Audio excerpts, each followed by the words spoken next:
والصلاة والسلام على سید المرسلین وخاتم النبیین سیدنا وشفیعنا وحبیبنا ومولانا محمد وعلى آلہ واصحابہ اجمعین اما بعد فاعوذ باللہ من الشیطان الرجیم بسم اللہ الرحمن الرحیم قد جاءکم من اللہ نور وکتاب مبین صدق اللہ مولانا العظیم۔ سامعین کرام، السلام علیکم ورحمۃ اللہ وبرکاتہ۔ مولا کریم کا ہم پر بے پناہ فضل و احسان ہے کہ اس نے ہمیں آقائے نامدار احمد مختار مدنی تاجدار دونوں جہاں کے سردار حضرت محمد مصطفیٰ رسول خدا صلی اللہ تعالی علیہ وآلہ وسلم کی بابرکت امت میں پیدا فرمایا۔ سامعین کرام، درس حدیث کے اس نورانی سلسلے کو آگے بڑھاتے ہوئے میں ایک حدیث آپ کے سامنے عرض کرنے جا رہا ہوں۔ یہ حدیث ہے مسند احمد کی۔ مسند احمد امام احمد بن حنبل رحمۃ اللہ علیہ کی تصنیف کی گئی کتاب ہے۔ ہمارے پیارے نبی محمد عربی صلی اللہ تعالی علیہ وآلہ وسلم نے ارشاد فرمایا، من حما مومنا، جو بچائے گا کسی مومن کو، من منافق، کسی منافق سے، ایک منافق سے مومن کو کوئی بچائے گا، اور وہ منافق کیسا ہے؟ یعیبہ، جو اس مومن کا عیب بتاتا ہے، کمی بتاتا ہے۔ بعث اللہ تعالی ملکا، اللہ تعالی ایک فرشتے کو مقرر کرے گا، یحمی لحمہ یوم القیامت، جو اس کے گوشت کی حفاظت کرے گا قیامت کے دن، من ناری جہنم، جہنم کی آگ سے، جہنم کی آگ سے بچنے کے لیے اس مومن کے گوشت کو بچانے اور حفاظت کرنے کے لیے اللہ ایک فرشتے کو بھیجے گا۔ یہ جو حدیث آپ کو سنائی گئی، اس کا خلاصہ اور نچوڑ یہ ہے کہ مومنوں میں منافقین شامل رہتے ہیں، اور منافق کا کام عموماً یہ ہوتا ہے کہ دو مومنوں میں جھگڑا پیدا کر دے، یا ایک مومن کے دل میں دوسرے مومن کی چاہت گھٹا دے، یا اس کی عزت کم کر دے۔ یہی کام منافق کرتا ہے۔ تو ایک مومن کے پاس کوئی منافق آیا، آ کر مومن بھائی کی برائی بیان کر رہا ہے، اس کی کمی بتا رہا ہے، تو سمجھ لیجئے کہ ایک درجے کا منافق ہے، چونکہ واقعی وہ کمی ہے تو وہ کمی ہم کو ہی معلوم ہو جائے۔ اب ایسی کمی بتا رہا ہے کہ اس کمی کو آپ سن کر آپ کے دل میں آپ کے مومن بھائی کی نفرت پیدا ہو جائے، اور یہ منافق مومن کے روپ میں ہی آئے۔ اگر کافر آ کر کہے، مشرک آ کر کہے، تو آپ کہیں گے کہ یہ تو ہمارا نہیں ہے، چلو اس کی بات کا کیا اعتبار۔ مگر منافق جو ہوتا ہے ہم میں ہی ہوتا ہے اور ہمارا دشمن ہوتا ہے۔ تو کوئی منافق آپ کے پاس آئے اور آپ کے مومن بھائی کی خامی بیان کرے، تو آپ کی ذمہ داری ہے کہ آپ اپنے مومن بھائی کی حفاظت کریں۔ وہ حفاظت اس طرح کہ اس منافق کے سامنے واضح کر دینا کہ یہ کمی میرے مومن بھائی میں نہیں ہے، میں اسے تسلیم نہیں کروں گا، تو اس کا چھوٹا ہو جائے گا دل، چہرہ اتر جائے گا، ارے میں آیا تھا آگ لگانے کے لیے مگر یہ آگ لگانے ہی نہیں دیتا۔ تو جو اپنے مومن بھائی کی عزت کو برقرار رکھتے ہوئے منافق کا منہ کالا کر دیتا ہے، اللہ تعالیٰ ایسے مومن کے لیے ایک فرشتہ مقرر کر دیتا ہے، اور اللہ اس فرشتے سے کہتا ہے کہ اے فرشتے، میرے اس بندے کو تو جہنم کی آگ سے بچا، میرے اس بندے کے گوشت کو جہنم کی آگ سے بچا، کیونکہ یہ بندہ وہ ہے جس نے اپنے مومن بھائی کی عزت کو بچا لیا۔ تو ہماری روزمرہ زندگی میں ایسے بہت سے واقعات ہوتے ہیں، بعض لوگ مومن تو ہوتے ہیں مگر صفت ان کی منافقانہ ہوتی ہے، حرکتیں منافقانہ ہوتی ہیں۔ یہ منافق عملی ہے، منافق اعتقادی نہیں ہے۔ منافق اعتقادی اسے کہتے ہیں جو مومن ہی نہیں ہے، دل میں کفر رہتا ہے، زبان پر ایمان کی بات کرے گا، مگر مومن عملی وہ ہے جو اصل میں مسلمان ہی ہے مگر اس کی صفت، اس کی سیرت، اس کا چلاوا منافقوں کی طرح رہتا ہے۔ ایسے مسلمانوں میں کئی منافق ہیں جو مسلمانوں کو مسلمانوں سے لڑاتے رہتے ہیں، مسلمانوں کو مسلمانوں سے دور کرتے رہتے ہیں۔ چلیے ایک اور حدیث آپ کے سامنے عرض ہے۔ یہ حدیث جو ہے الجامع الصغیر، کتاب کا نام ہے الجامع الصغیر، اور اس کتاب کو لکھنے والے ہیں امام سیوطی رحمۃ اللہ ہے۔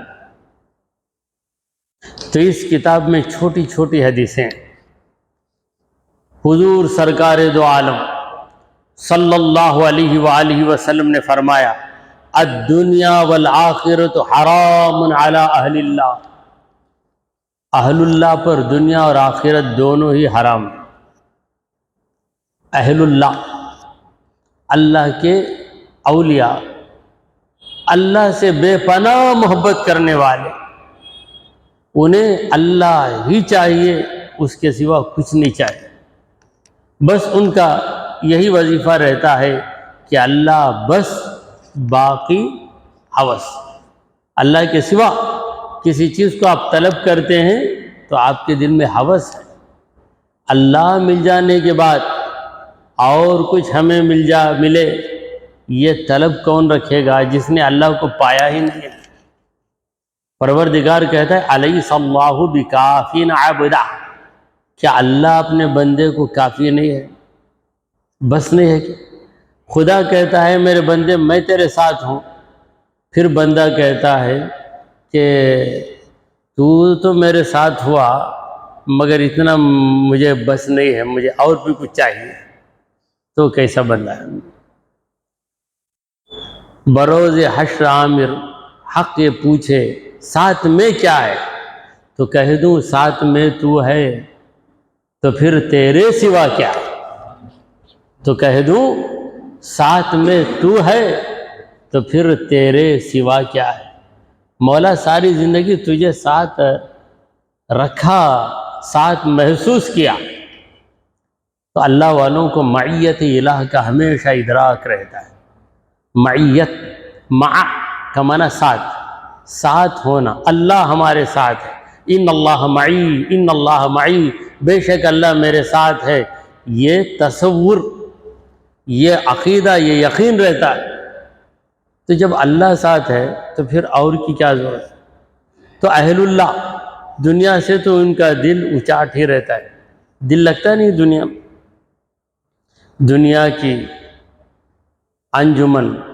انجمنوں سے انہیں کوئی لطف حاصل نہیں ہوتا، دنیا کی محفلوں سے اکتا گیا ہوں یا رب، دنیا کی محفلوں سے اکتا گیا ہوں یا رب، کیا لطف انجمن کا جب دل ہی بجھ گیا۔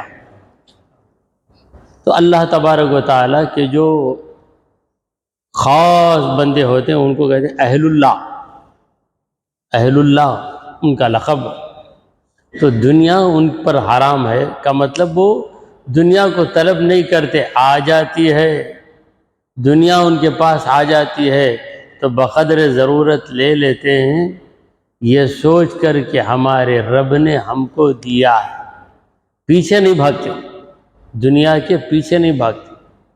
اب رہی آخرت، آخرت کی نعمتیں تو اپنی جگہ ہیں، ہر مومن کو چاہیے کہ وہ جنت کو طلب کرے، مگر یہ ان کا درجہ ایسا ہے کہ جنت سے دل ان کا نہیں لگتا، بلکہ جنت کے خالق سے ان کا دل لگتا ہے۔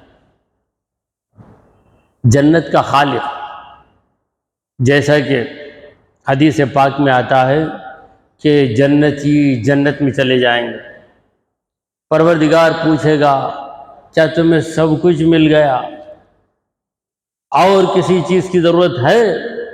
جنتی کہیں گے کیا پروردگار، جنت ہمیں مل گئی، ہماری ہر من پسند چیز ہمیں مل رہی ہے، راحت ہی راحت ہے، سکون ہی سکون ہے، کسی کا ڈر نہیں، کسی کا خوف نہیں ہے، نہ محنت کی ضرورت، نہ مزدوری کی ضرورت، اور نہ کوئی بیماری، نہ کسی قسم کا درد، بس سب کچھ مل گیا۔ پروردگار کہے گا کہ نہیں، یہ ایک نعمت ہے، یہ ایک نعمت ہے، ابھی تمہیں وہ نہیں ملی ہے۔ تو عرض کریں گے کہ اے پروردگار وہ نعمت کیا ہے؟ اتنی ساری نعمتیں ہمیں مل گئی۔ مولا کہے گا کہ مجھے تم نے دیکھا نہیں، میرا دیدار کرو۔ جب رب کا دیدار کر لیں گے تو ساری نعمتیں دیدار الہی کے مقابلے میں بالکل پھیکی محسوس ہو جائیں۔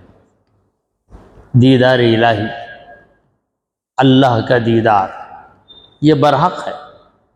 یراہ المؤمنون بغیر کیف فیا خسران اہل الاعتزال۔ مومن رب کو دیکھیں گے بغیر کیف، اس کی کیفیت بتا نہیں سکتے۔ یراہ المؤمنون بغیر کیف، کسی کیفیت کے بغیر۔ فیا خسران اہل الاعتزال، اس کا جو لوگ انکار کرتے ہیں اللہ کے دیدار کا، معتزلہ، وہ لوگ تو نقصان میں۔ یہاں مان لیا رب کے دیدار کو، وہاں دیدار نصیب ہوگا، یہاں مانتا ہی نہیں تو وہاں پہ رب کا دیدار کیسے نصیب ہوگا؟ نبی کی شفاعت، رب کا دیدار، دونوں چیزوں کو ماننا ہے۔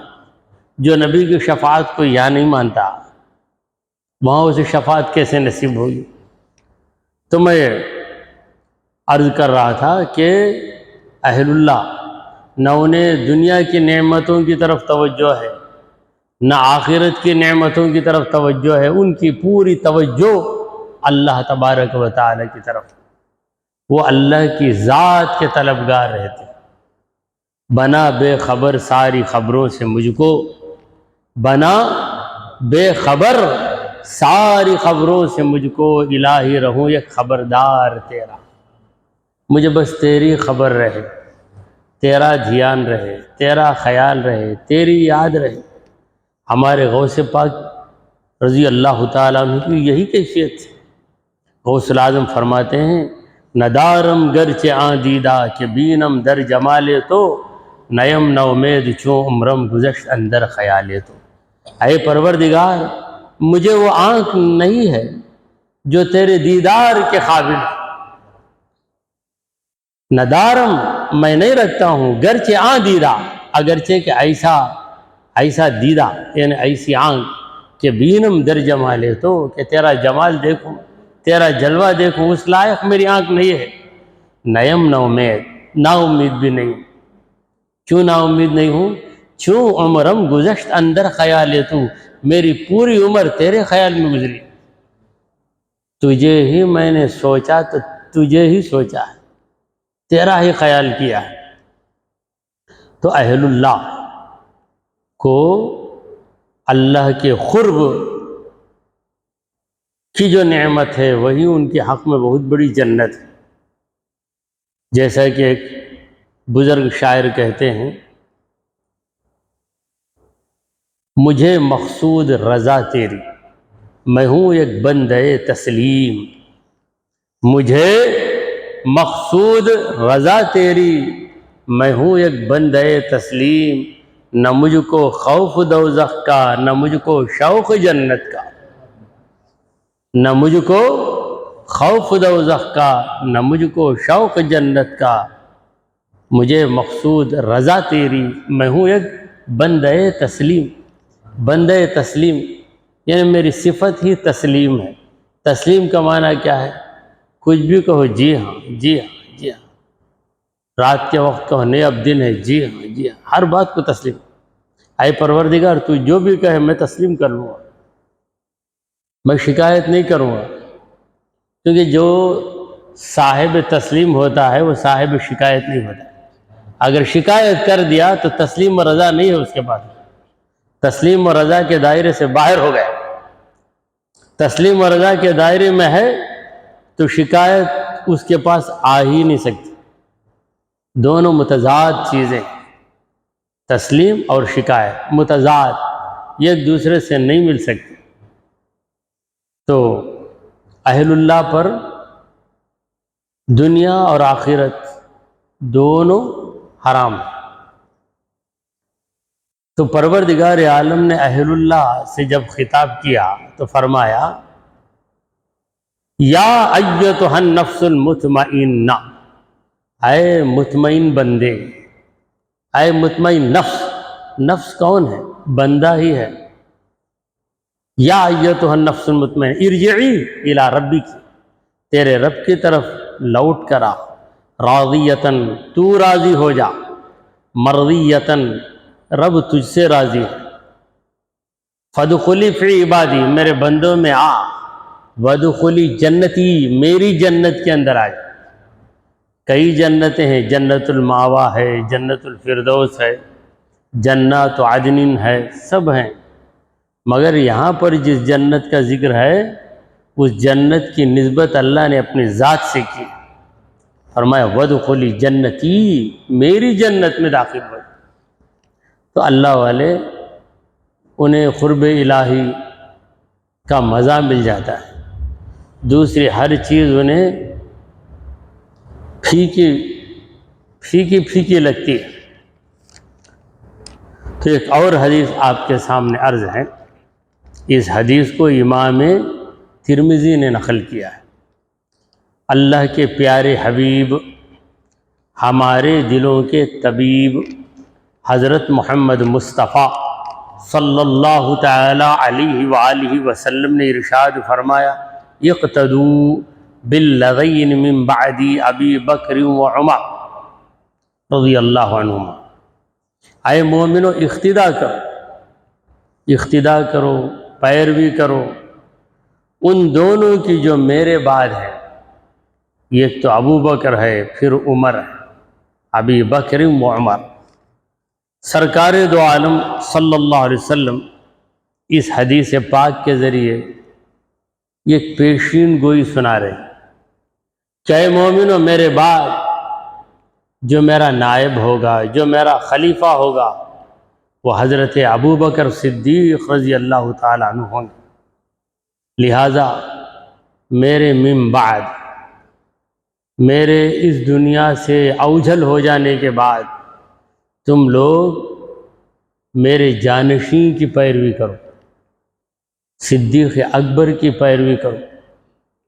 لہٰذا صحابہ کرام نے حضرت ابو بکر صدیق رضی اللہ تعالیٰ عنہ کو اپنا خلیفہ مقرر کر لیا۔ خلیفۃ رسول اللہ، یہ حضرت ابو بکر صدیق رضی اللہ عنہ کا لقب ہے، رسول اللہ کے خلیفہ ہیں۔ اور ان کے بعد جو خلیفہ ہوئے وہ خلیفۃ ابی بکر ہیں، ابو بکر کے خلیفہ ہیں۔ اس کے بعد جو ہے وہ خلیفۃ عمر ہے، حضرت عمر کے خلیفہ ہیں۔ براہ راست سرکار دو عالم صلی اللہ علیہ وسلم کے جو خلیفہ ہیں وہ ہیں حضرت ابو بکر صدیق رضی اللہ تعالیٰ عنہ۔ تو ابو بکر کی پیروی کرو، یعنی وہ جو حکم دے اس پہ عمل کرو۔ اور یہ بھی حضور اکرم صلی اللہ علیہ وسلم پیشین گوئی کر رہے ہیں۔ پیشین گوئی کا مطلب کیا ہے؟ کسی واقعے کے ہونے سے پہلے بتا دینا کہ واقعہ ہونے والا ہے، یہ ہے پیشین گوئی، یہ ہے غیب کی خبر۔ حضور اکرم صلی اللہ علیہ وسلم نے بہت سی ایسی خبریں دی ہیں جو غیب میں تھی۔ قیامت کے قریب کیا کیا ہونے والا ہے، دجال نکلے گا، امام مہدی آئیں گے، عیسیٰ علیہ السلام اتریں گے، یہ سب خبریں غیب کی خبریں ہیں۔ قرآن خود کہتے ہیں تِلْکَ مِنْ أَنْبَاءِ الْغَیْبِ نُوحِیہَا اِلَیْکَ، اے نبی یہ سب غیب کی خبریں ہیں، ہم آپ پر وحی کرتے ہیں، وحی کے ذریعے آپ کو بتاتے ہیں اور آپ دوسروں کو بتاتے ہیں۔ اگر آپ نہیں بتائیں گے تو کسی کو پتہ ہی نہیں چلے گا۔ خبر میں 3 سوالات ہیں، من ربک، تیرا رب کون ہے؟ دوسرا سوال تیرا دین کیا ہے؟ تیسرا سوال نبی کریم صلی اللہ علیہ وسلم کے متعلق ہوگا۔ یہ باتیں ہم کو کیسے معلوم ہیں؟ قرآن میں بھی نہیں ہے باتیں، قرآن میں کہیں ایسا نہیں ہے کہ خبر میں یہ 3 سوالات ہوں گے۔ یہ باتیں ہمیں سرکار دو عالم صلی اللہ علیہ وسلم کے ذریعے معلوم ہے۔